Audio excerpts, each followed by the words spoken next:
Hello दोस्तों, नमस्ते, प्रणाम, स्वागत है आपका हमारे यूट्यूब चैनल श्रेया लोकगीत में। तो दोस्तों आज हम आपको एक प्यारा सा छोटा सा सुनाने देना छठ का गीत। तो दोस्तों बताइएगा आपको गीत कैसा लगा। चलिए गीत शुरू करते हैं। केलावा के डाढ़ कमा जोरावा फल फूले भैले कचनार फल फूले भैले कचनार सेउआ के पेड़ कमा जोरावा फल फूले भैले कचनार फल फूल भैले कचनार नरियलवा के पेड़ कमा जोरावा फल फूल भैले कचनार फल फूल भैले कचनार हमारो आयंस बाबू नादनामा डढ़िया दिहले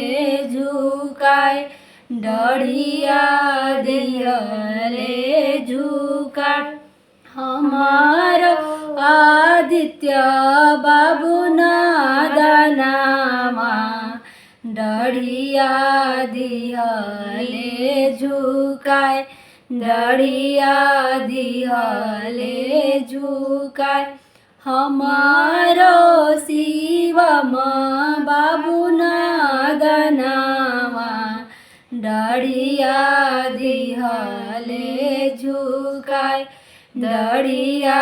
दिहले झुकाय आई गईल तबले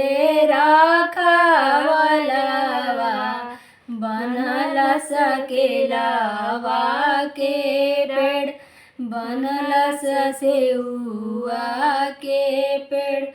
बनल नरवा के पेड़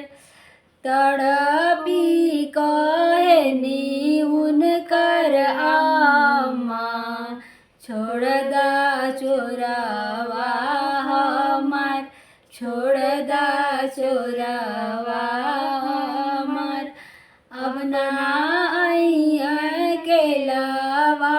के डढ़िया अब ना आइया नीबुआ के डाढ़ अब ना आइया नीबुआ के डाढ़ शरीफवा के डाढ़ कमा जोरावा फल फूले भैले कचनार फल फूले भैले कचनार हमारो आयंस बाबू अबोधावा उखिया दिहलन नावाय उखिया दिहलन नावाय नरियल दिहलन नावाय नीबुआ दिहलन नावाय आई गईल तबले राखावलवा बनल नरियल के पेड़ बनल रेशम के डोर तड़पी कहनी उनकर आमा छोड़ दा चोरावा हमार छोड़ दा चोरावा हमार अब ना आइहन केलावा के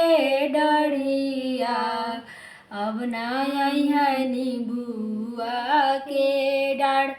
अब ना आइया नीबुआ